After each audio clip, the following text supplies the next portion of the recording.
Hi, friend. Welcome to Wild and Waking, a sacred space for the woman unraveling what no longer fits, remembering the truth that's always lived inside her, reclaiming her joy, her voice, her power, and rising fully, fiercely, and without apology. I'm your host, Emily Rushell, and together we'll explore what it means to live in alignment, lead with soul, and awaken a life of abundance, authenticity, and purpose. Let's begin. Hello, friends, and welcome back to Wild and Waking. Okay, this is either going to air or it's never going to air. Here's what's going to happen. Here's what's happening. I am delivering a keynote tomorrow at a Women in Agriculture conference with like 250 people or so, and I know that I am an exceptional speaker. I know that things and ideas channel right through me. And one thing, if I'm being very transparent, that I struggle with as a speaker is to like fully prepare and outline my thoughts ahead of time. Like I'll make the outline, I'll make the slides, and I'll be like, yep, got it. Totally great. I can riff on that. I can do it. And I always do. And then the moment before I get on stage, and then immediately after, I'm like, oh my gosh, I was so underprepared, like blah, blah, blah, blah, blah. And I'm like in this dance between like, is it a problem that this is just the way I function? Or is it actually a problem? And so all day long, well, really for the past 2 days, I've been trying to like hype myself up to like type up my speech, which is never how I have functioned before, while also having a newborn at home. And that just doesn't feel realistic. Like it's not going to happen. So I have this beautiful outline. I feel so good about it. And everything that I'm speaking on is something that I talk about all the time, like stories that I have shared, examples that I'm drawing from, things that you could hand me a microphone unprompted and I could talk about for literally hours. Like I do. I'm sitting at my microphone right now. And so I had this idea, like, okay, I can't make myself type this up. And try as I might, I have also never been one of the people that's like, I'm going to stand in front of the mirror and practice. Like, no, my brain's just like, no, we got this. You don't need to do that. So I'm like, I am going to gaslight myself into figuring out how to practice this by recording it as a solo episode. And then I can pull the transcript, clean it up a little bit, make any changes that I want to, flush out the outline, and walk on feeling so prepared. And if it goes well, then I will have recorded a solo episode, which is like a double win, considering I have a baby. Speaking of, said baby was so grumpy all day today, which is great considering I'm keynoting tomorrow. And so I had her fed, like she hadn't slept. She is currently with my mother-in-law at the farm, which is just like 2 miles away. And I'm like, if you need me or when you need me, call me. I will be right there. But I think she's going to be okay for a few hours. I'm going to go try to do this. And she's like, okay. So here I am. This is the bones, the outline, the practice, the preparation for a message that I'm delivering tomorrow. And if you are hearing it in your earbuds right now, it is because it has made the final cut. And if you are not hearing it, then this literally doesn't matter. Anyway, here we go. Okay, so the theme that we landed on, now, of course, when the conference and I had initial conversation, this was probably last summer. And so anytime that I'm working with an organization, we're putting something together, they're hiring me, we're like looking at my specific work at a period in time, they're, highlighting their intentions for the conference, like what other speakers are bringing to the table. They're trying to piece something together. I'm piecing something together, but ultimately it's all coming together months and months and months and months later. And so sometimes it kind of can feel like stretching back into like a different iteration of my work, especially since it has so rapidly evolved lately. And then I kind of go through this spiral out of like, is this relevant? Are they going to connect with this? Like, does this make sense? And then every time I do, I'm like, oh no, there's through lines that's been here all along that is literally for everyone. This is an invitation deeper into not only my work, but deeper into each individual person who is receiving this message and who is a part of the experience into their story, into their own personal journey. And that transcends no matter what timestamp you're looking at for what I'm doing energetically at a certain moment in time. So the keynote is called Rooted and Rising. And really, for me, is an invitation for these women to come home to themselves. And I am delivering this through the lens of which I have been speaking about at nauseum on the podcast of what does it look like to deeply know, love, and trust yourself as a means not only to build the relationship with self, but ultimately to be the change that we want to see in the world, in our families, in our businesses, in our farms, and beyond. So without further ado, let's jump in. I love coming into spaces like this because when I walk into a room with so many women with different backgrounds, different beliefs, different lives experiences, it is incredible to see all of the ways that our stories mirror each other, all of the threads that overlap, all of the ways that we are interconnected in what brought us here today as farmers, as wives of farmers, as leaders in our industries, in women who anchor the community and who are truly transforming this industry, our communities, and the world from the inside out.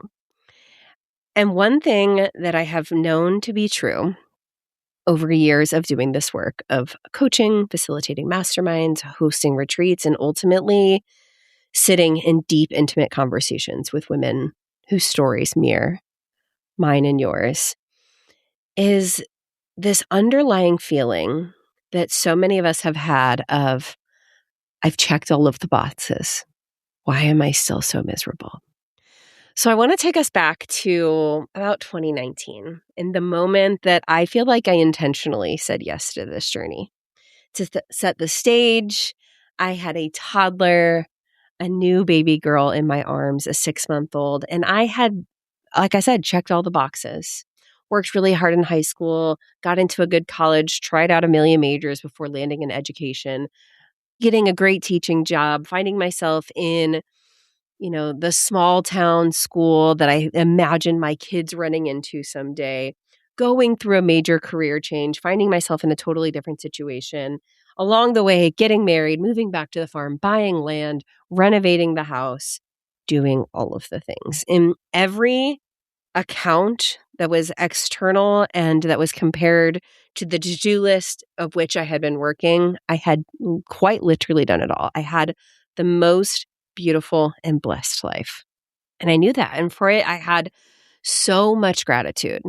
And yet, I was coming home at the end of the day so burnt out, so frustrated, so deeply disconnected and discontent in a way that at the time I didn't have language for. Now, looking back, I can see I had spent so many years doing everything for everyone else that I didn't even know who I was anymore. I had outsourced every bit of my power, my energy, and my agency to being enough for someone else.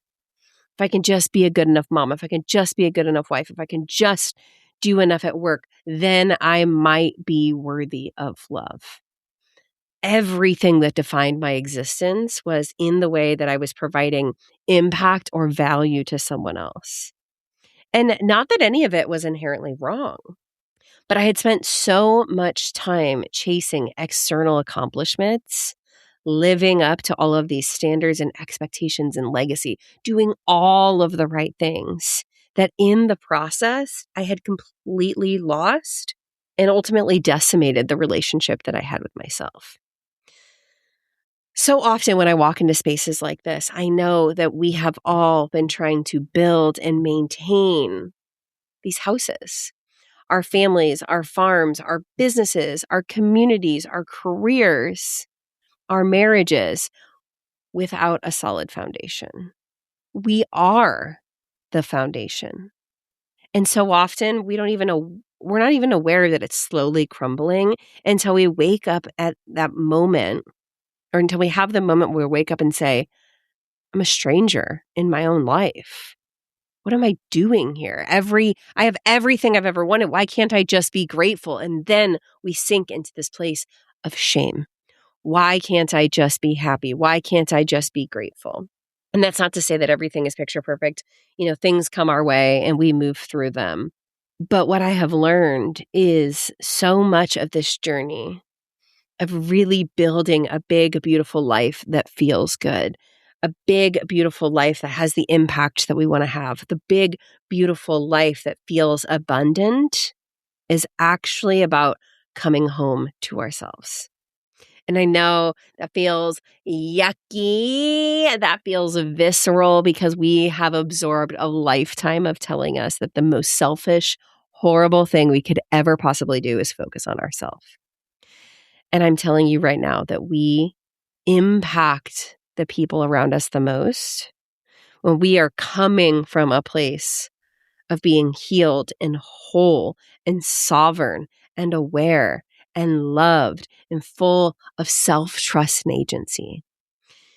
A few years ago, after coaching hundreds of women through personal and professional growth and development, bringing really big ideas and dreams to fruition, I kept noticing a pattern where these brilliant, beautiful, impact-driven women were coming to me floundering under imposter syndrome, lack of confidence, not feeling like enough, being so wrapped up in what do other people think? What are they going to think? And I kept asking further and further questions like, why does this keep happening? And the underlying thread, I really truly believe, is the systemic disconnection that we have from who we truly are, from our very life force, from our essence, from the relationship with self that has been manipulated over timelines with intention. Because when women are tuned into who they really are, they are powerful forces that transform generations and communities. And so I've really brought this down to the fact that in order to rise, to do the work that we want to do in the world, whatever that means, whatever that looks like, really comes down to knowing ourselves, loving ourselves, and trusting ourselves. So that's what we're going to dive into here today. And because I was an elementary school teacher and a forever camp counselor, I know that I could stand on stage for the next hour and I could be endlessly inspiring. And you might go back, you might leave here being like, ooh, I feel so good. I'm on fire. That was so inspiring. That was so great. But then ultimately, we're all going to go back to our busy lives over the weekend. We're going to wake up on Monday morning. We're going to go back to work. We're going to be back with the kids. And then what? Then it's just another day where we felt fired up and inspired. And we have to go back to our everyday life where maybe we can carry it forward with us a little bit. But ultimately, the deepest, most impactful, long-lasting transformation comes on the other side of experiences that we are a part of that invite us deeper into our own journeys. So sure, I'll tell you some stories. I'll share antidotes that I've learned along the way. But ultimately, this is going to be a co-created experience where if you opt in to say yes to going through this journey with me, I guarantee you will walk out of here with tangible pieces to actually be able to implement, to marinate on, and to move through to ignite lasting change. Now, I know someone's here rolling their eyes like, I've been here all day. I've been listening all day. I'm just kind of ready to go home. I get it. But I'm going to invite you to come on this journey with me. And I'll tell you the same thing that I told my fourth graders. You're going to get out of this what you put into it. We've co-created this sense of structure and safety and vulnerability in this space here today. And the women sitting in this room at your table, looking across to your left and your right, they are here on purpose. I really believe that if you're saying yes to spending a Friday at a conference, it is because you have already opted in to a level of growth and connection and opportunity. And when women come together in co-created spaces for shared values, for shared purpose, for shared vision, for shared intention, I really truly believe that magic happens that changes the world. So I'm going to invite you in as we go on this journey to explore what it looks like to really deeply, intimately know, love, and trust ourselves. So in the nature of the work that I do, many women come in wanting to build something, to bring something to life, whether it's a business, leave their corporate job, start this new thing, a vision, maybe changes in their health, in their spirituality, in their financial resources, right? They have this grand thing that they want to do that is going to change, themselves, their families, their world, their communities. They want to share their message. They want to amplify their voice. They want to bridge this gap. They want to make some sort of big, radical, beautiful change. And I freaking love that. And 9 times out of 10, when we're at the beginning of the journey and I ask a question like, what makes you happy? What are your strengths? How do you like spending your time? What's your ideal average Tuesday? What are your values? Who are you outside of your job title? Who are you outside of mom? Who are you outside of the farm? Who are you outside of all of these other things that you do for everyone else? They either look viscerally uncomfortable. They maybe can rattle off a few things that still end up directing back to their kids or their farm or their job. Or they have this deep realization that they don't know.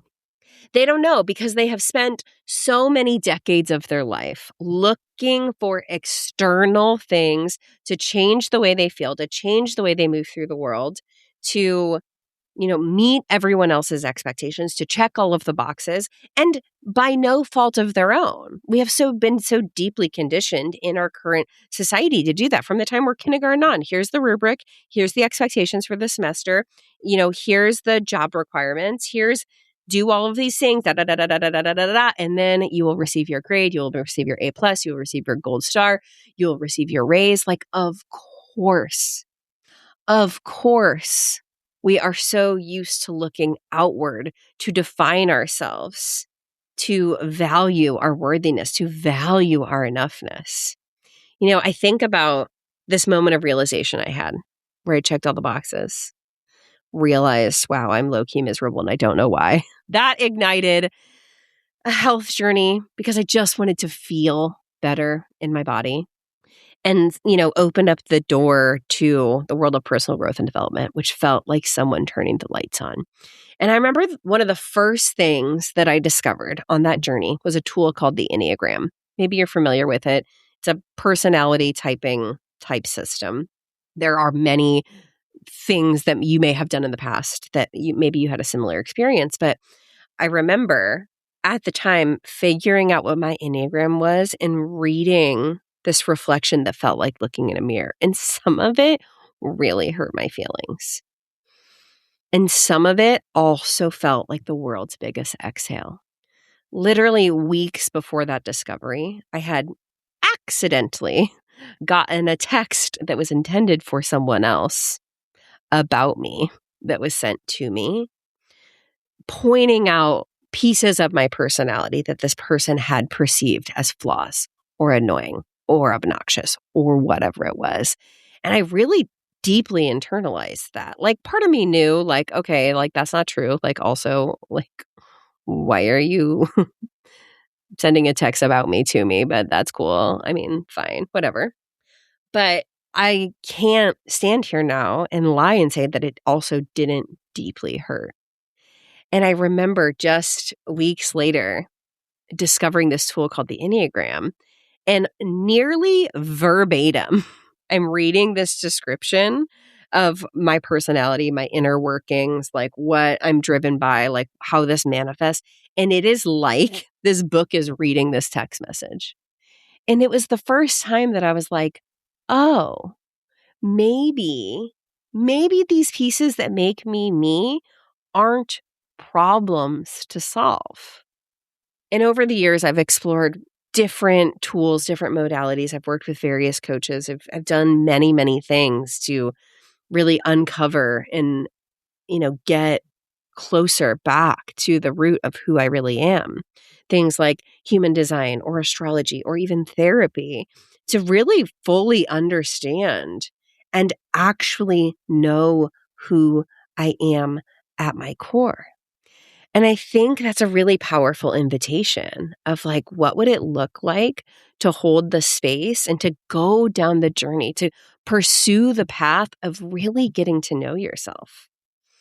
And I think a question that can feel hard to answer, but really grounds all of this together is, who were you before the world told you who to be? And that might show up a lot of different ways, right? That might be, who were you before your parents told you you were annoying? Who were you before you were expected to help raise your siblings? Who were you before your teacher told you that you talked too much? Who were you before your dance teacher told you you were too much of a fidget? Who were you before other institutions told you you were bad and inherently wrong? Who were you before the girls in middle school made fun of you? Who were you when you were 3, 4, 5, 6 years old, full of abundant joy? What was she doing? What was her energy? How did she spend her time? And maybe that's so far back in your subconscious, so far back in your life, so far back in your childhood, so far back in your adolescence that you don't even know. But I think it can be a powerful invitation to start. And maybe you don't even have to reach that far back. Who were you before you were a mom? Who were you before you bought the farm? And it doesn't mean that all of these pieces of our lives and these things that we've absorbed have been inherently wrong. But I think so often we, over time, slowly put on masks to help us perform and help us adapt and help us be safe in all of these different environments. And that slowly clouds that inner knowing of who we really are at our core. So I'm going to invite you to take a few moments to sit with this. Who were you before the world told you who to be? Okay, and then I would let them write, and then we would talk, and then we'd reflect, and it would be great. Okay, jumping back in. The next piece of this journey for me, right? Because it's one thing to know ourselves. And I think an entry point for a lot of women in my world was like even just being able to recognize our strengths confidently. Remember in some of my earliest masterminds and women's groups I used to facilitate, it was like such a powerful exercise to be able to receive other women seeing the best in us and sharing our strengths with us and like having the capacity to hold that without deferring or getting viscerally uncomfortable, right? Being able to look in the mirror and name our strengths is like step one of knowing yourself. And then for me, you know, when I left the job and I started pursuing entrepreneurship full time, I sprinted so hard, so fast, right? Because I got to be a good girl. I got to check all the boxes. I got to go do all the things. I got to prove my worth. And it landed my ass in therapy that was long overdue for the very first time. And that was my first initiation in really being able to walk through the depths. And over the course of the next several years, I would, spiral through these seasons and initiations where I was really confronted with the depths of myself. As I started healing, as I started unpacking, as I started detaching from these things that I had held so much value to my worth in, and I started to define who I was on the other side of addictions to approval, achievement, accolades, and external validation, then I started to uncover who I truly was. And not all of that was shiny and glittery. When I started the growth journey, it all felt like gold stars and like a really fun awakening. Look at me achieving all these goals and doing all these things. This is so fun. And the next iteration of healing was uncovering these parts of myself that felt yucky and sticky and not palatable. And things that not only had I actually been criticized for, but things that my inner critic was very aware of and very, very mean I had a very loud inner mean girl. And you wouldn't have known it because I displayed confidence. I wore a very confident mask because I was socially rewarded for it. But I had a really strong inner mean girl. And, I think about this through the lens of parenting. Like, I love my children so wholly and so fully, not just when they're being conventionally good. I put that in quotes, air quotes, but when I'm frustrated and when I feel challenged and when they are, so full of tiny rage. My love for them is without bounds. And so it makes me wonder why we don't offer that love and that level of depth and compassion to ourselves, right? And I was really, really tested in this, specifically last year in my most recent pregnancy. Now, I had done a lot of healing work. I thought I was good to go on the mindset front, right? It's fine that I'm pregnant. No big deal. We're going to move through this. And then I was so sick, I absolutely could not function. When I tell you, I had severe hypoglycemia and I was moving through the world as an actual shell of a person, zombie at best. Like, it is not an exaggeration. And if you have never been that sick before, you are so blessed. But for months, the better part of a year, I was truly operating from the depths of myself. Not the curated, not the capable, not the has it all together, the whole deeply struggling, deeply sad, deeply debilitated, deeply depressed pieces of me is what was presenting nearly all of the time based on physical functionality. And it was such a powerful initiation. And what does it look like to really, truly love all of the parts of ourselves? I think sometimes when we think about self-love, we think about like maybe our bodies or like really owning your gifts and being true to who you are. And that's beautiful and great. But I think it's only telling part of the story.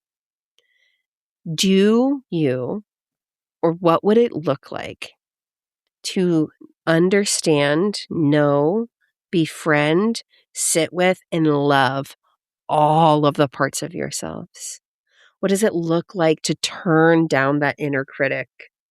What does it look like to love the parts of yourself that nobody claps for? What does it look like to love the parts of yourself that someone told you was broken? What does it look like to love the parts of yourself where you feel like you made mistakes? What does it look like to love yourself through the hard seasons? What does it look like to meet yourself at the minimum from a place of neutrality instead of shame, instead of criticism, instead of suffering? Because the truth is, we are constantly chasing this hamster wheel of perfection that straight up does not exist. And if you're anything like me, I think there's something that happens in like our 30s, 40s, 50s or so. I'm hearing that it aligns with perimenopause. I think I was just blessed to go through this part early. Is like we get to the point where we can't do it anymore.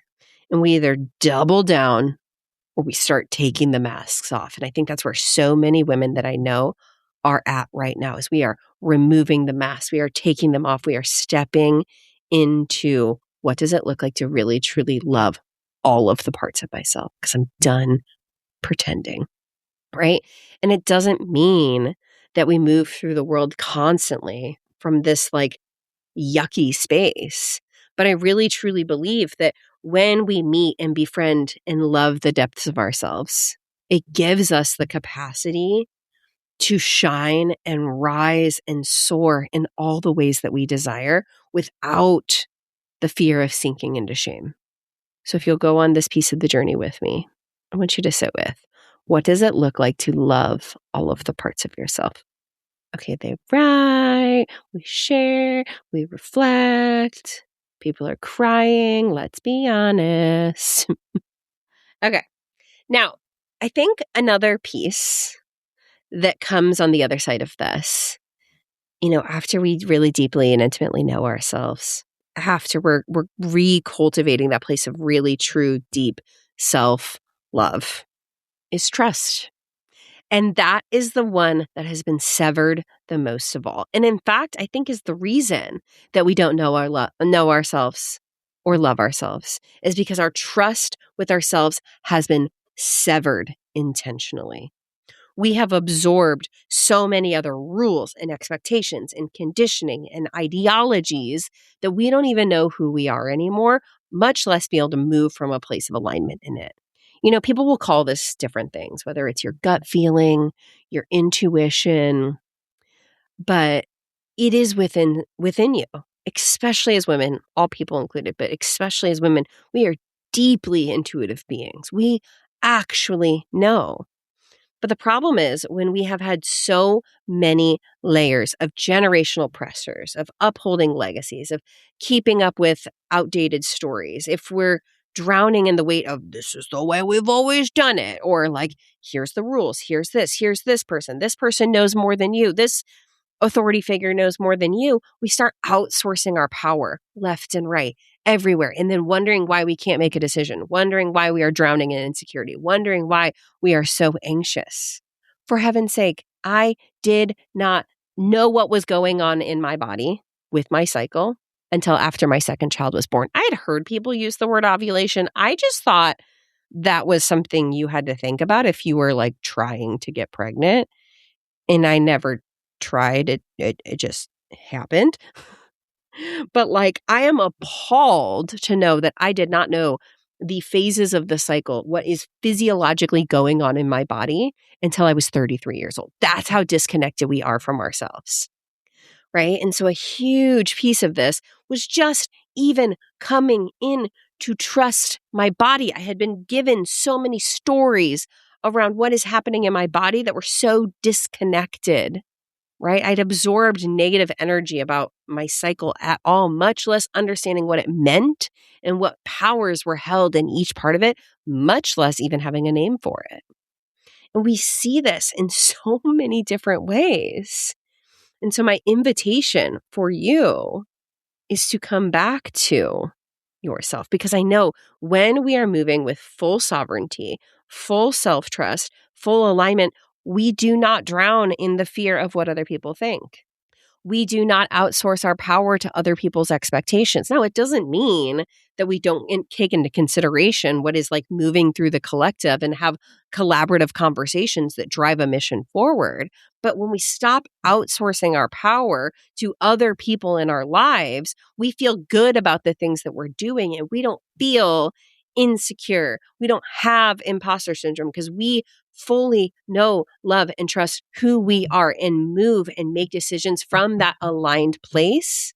We're not swayed by what anyone else thinks because we know that we are rooted in ourselves, in our intuitive guidance, and in our purpose to do whatever it is that we want for ourselves, for our families, for our farms, for our communities, for our businesses, for our organizations. And I really, truly believe that if the women in the world, the women in this industry were moving from this place of aligned power, we would change everything. The number of women that I have coached over the years who are existing in the agricultural space, specifically in like corporate ag or in like seed sales, crop insurance, things like this, where you are in the good old boys club and you are holding yourselves accountable to the way that all the men are doing it. And I'm like, you are leaving so much on the table by not leaning into your gifts. Because the way that you do this, your intuition, your relationship building, your guidance, the way you leave, the way you function makes you exceptional at this job. Stop trying to measure on the same stick as these bros and lean into you and build your business, your clientele, your relationships, your life around how you function. And when you deeply know, love, and trust yourself, you can do that from a place of like, I know exactly what I'm here to do. I know exactly how I'm going to do it. And I'm going to trust myself every step of the way. And I know that anything that feels like a misstep is just guidance in a new direction. Any doors that feel like they're closing is allowing another one to open. And when you move from that place, everything unfolds. So my question for you now is, what would it look like, or what would you do if you really fully trusted yourself?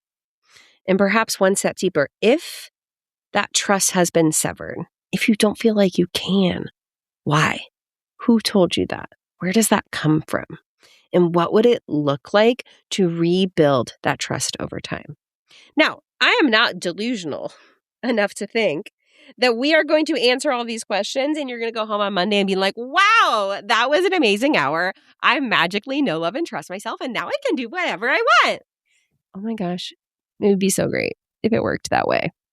What we are doing here is igniting the spark for you to go down this journey, okay? To take these questions back, to marinate on them, and to use them as an empowering invitation to explore, to rebuild your relationship, and to embolden the women around you to do the same. I think if there's anything I want us to take away from this time, is that nurturing the relationship with yourself is not selfish.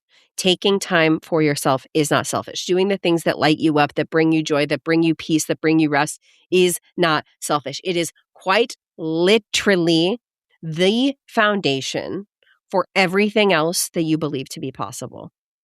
I promise that prioritizing your relationship with yourself will improve your marriage, will improve your relationship with your kids, will improve your farm, will improve your family, will improve your legacy, will change the industry. We have got to start thinking about it backwards. Because the more sovereign, the more women and all people deeply know, love, and trust themselves, the more we are moving from a place of alignment, from a place of purpose, the less time that we're spending drowning in everyone else's expectations, the less time that we're spending drowning in anxiety and overwhelm, because we are truly rooted and whole in who we are. They say you can't pour from an empty cup, but you freaking can, and women do all the time. My cup is empty, my cup is dry. Well, let me suck every bit of me out to keep doing it, then maybe I will magically be enough. It's just not how it works. And this isn't cutesy self-care, like take a bubble bath and get a pedicure, although I love a bubble bath and a pedicure. Real, true self-care is caring for self on a soul level, on a spiritual level, on a growth level, on a nurturing that relationship first. I really, truly believe we change the world through our own healing, through our own journey, through our own evolution, and letting that be a ripple effect and a lighthouse that cannot be contained. Who were you before the world told you who to be? She's still in there. That's who you're coming home to. At the end of the day, we are all just the little girl versions ourselves in bigger bodies. And it is time to nurture our relationship with them so that we can be the rise, the impact, the fire, the spark, the nurturer, the world changer that you were designed and set here to be today. Okay? Again, this is not something to magically wave a magic wand like, yay, it's all better. Bro, I have tried to intellectualize my way through all of this, right? I have sat in therapy telling my therapist all the reasons I do all of the things, intellectualizing everything that's ever happened, giving her the checklist. And she's like, that's not the same as feeling. That is not the same as going through the journey. That is not the same as peeling back the layers. That is not the same as rebuilding the relationship. But we have to be willing to get curious. We have to be willing to take the next right step. So my question, as we leave here today, I want you to give you something to anchor into on Monday morning. What is one step? Bold, brave, ginormous, small. What's one step toward the woman you're becoming? Is that something that you intuitively, in your gut, you need to do, but you keep putting off because it scares you? Is it giving yourself some space to marinate on these things? Is it, following a new creator? Is it listening to a podcast episode? Is it opening a book? Is it sending a message to a friend? Is it giving yourself the space to get quiet, to listen? You know what you need in this season, and it is not rooted in anyone else's checklist. Listen, I could give you a checklist. I could say, here's the 100 steps I took to get from that moment where I did not recognize who I was in my own life to where I am today, moving from a place of sovereignty, deeply knowing, loving, and trusting myself. But that's not going to do you many favors. It might give you some ideas. And that's cool. If you want that, I got almost 200 episodes on the podcast. You can listen to them all. You know what the next right step is. And I always think about this in terms of dominoes, right? It doesn't matter if you line up 3 dominoes or 3,000 dominoes. When you tap the first one, it is a ripple effect that goes on and on and on and on and on and on and on. And your first step here today is this conversation. It is being willing to sit with these questions and then listening long enough to know what comes next. Hey friend, I hope this conversation sparked something real in you, something that feels like truth, curiosity, or the courage to keep becoming. If this episode resonated, I'd love for you to share it. Take a screenshot, post it to your stories, or send it to one of your friends. You can always find me over on Instagram at Emily Rushel, where I love continuing these conversations and hearing your takeaways. Truly, your DMs are one of my favorite parts of podcasting, so don't be shy. I'd love to reflect and connect with you over there. I'm so grateful to be surrounded by a community of women who ask hard questions, sit in the discomfort of the unknown, blaze new paths forward, and ultimately come home to their wild and waking selves. See you next week.